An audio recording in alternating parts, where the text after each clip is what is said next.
Before a single bomb falls, before a pilot gets the green light, before any trigger is ever pulled, a military airstrike goes through one of the most complex approval chains in the entire world, and most people have absolutely no idea how it works. Today, we are breaking down that entire process, step by step, from the moment a target is identified, all the way to the legal notification that follows the strike. This is how a military airstrike actually gets approved. Let's start with the foundation. According to legal frameworks cited by the Department of Defense, a U.S. airstrike is formally defined as an offensive military operation carried out by an aircraft against a ground or sea surface target.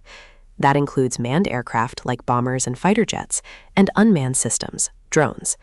But whether it is a massive B-2 bomber or a small remotely piloted vehicle, the approval process that authorizes the use of that aircraft follows a structured legal and military framework. The authority to order a strike ultimately flows from the top. Under the U.S. Constitution, the President serves as Commander-in-Chief of the Armed Forces. According to legal analysts, the President relies on the constitutional power granted in Article 2 as Commander-in-Chief to defend the nation.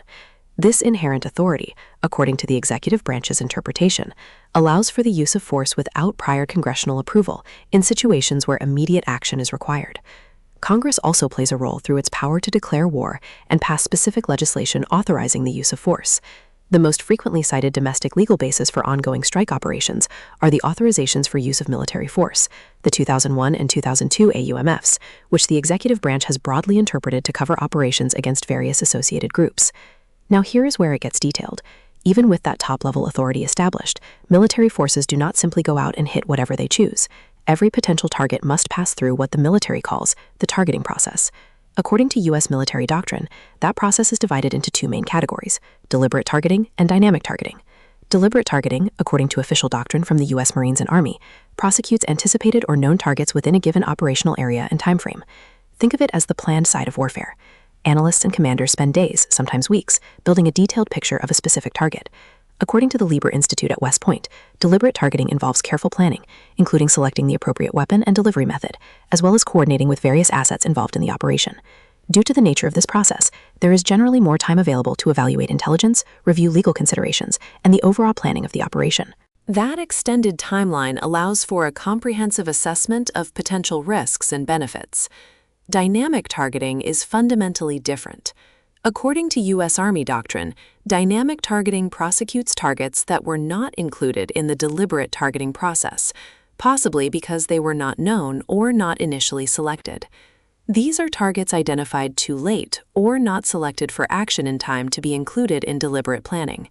Dynamic targeting typically occurs within a 24-hour operational window and requires faster decisions and different authorities. Regardless of which category a target falls into, before any strike can be approved, military commanders must first achieve what is called positive identification, or PID. According to the Department of Defense, PID is identification derived from observation and analysis of target characteristics, including visual recognition, electronic support systems, and other physics-based identification techniques.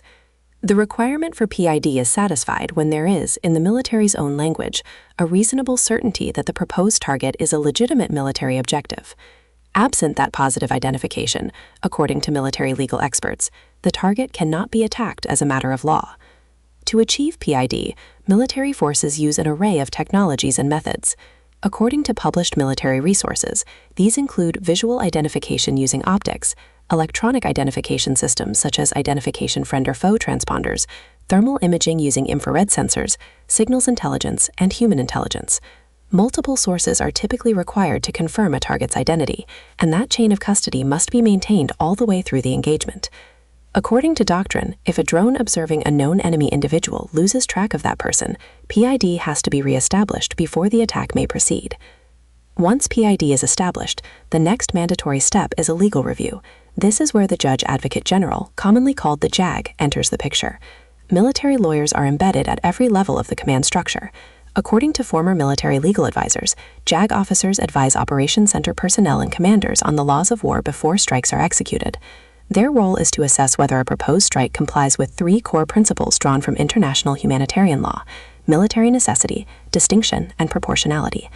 Military necessity means the target must provide a genuine military advantage. Distinction means the strike must be directed only at lawful military targets, not civilians or civilian infrastructure. And proportionality, this is a critical one, means that even a strike against a legitimate military target can still be unlawful if the expected civilian harm is disproportionate to the anticipated military advantage gained. According to the Department of Defense Law of War Manual, rules of engagement can restrict actions that would otherwise be lawful, but they can never authorize actions that the law of war prohibits. A formal Collateral Damage Assessment, or CDE, is conducted for planned strikes. According to military doctrine reviewed by legal analysts, the collateral damage methodology provides a numeric estimate of the number of civilians who may be injured or killed if an attack goes forward. That estimate is then used to determine whether the attack can proceed at all, and if so, who in the chain of command has the authority to approve it. Higher expected civilian casualties require approval from higher up the command chain. That chain of command is precise and non-negotiable. According to Doctrine, higher-ranking officials such as combatant commanders or national security officials review and authorize strikes based on predefined rules of engagement and legal frameworks. Clear protocols specify that decisions must be made by designated authorities to prevent unauthorized actions. The procedures also emphasize thorough documentation, including justification, target verification, and approval records, to maintain chain of command accountability. For major operations, that chain can run all the way to the White House. For counterterrorism strikes against designated groups, combatant commanders have at times been granted authority to act without direct White House approval on a strike-by-strike basis. According to reporting from defense news outlets, rules introduced in recent years allow high-ranking military officers to fire at designated terrorist targets without White House approval on each individual strike, a change that military leaders said was designed to improve response times for time-sensitive targets. However, commanders still consult with their JAG officers and remain bound by all applicable laws of war. After a strike is executed, the process does not end. A Battle Damage Assessment, or BDA, is conducted to evaluate the actual results of the operation. According to Joint Staff Doctrine, analysts determine and document the actual collateral damage resulting from targeting operations. This post-strike assessment feeds back into future planning and can trigger re-attack recommendations if objectives were not achieved. And then there is the political layer, Congress. Under the War Powers Resolution of 1973, whenever the president uses military force without prior congressional approval, a report must be submitted to Congress within 48 hours.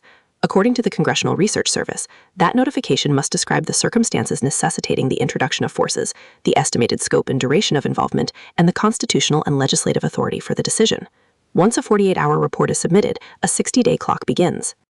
If Congress does not vote to authorize the mission, the president is required to bring forces home within that window, with a possible 30-day extension.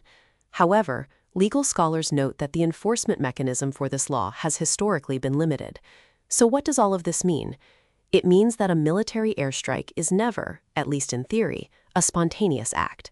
It is the product of intelligence collection, target identification and verification, legal review by military attorneys, collateral damage calculations, a chain of command approval that can extend to the highest levels of government, and a post-strike assessment process.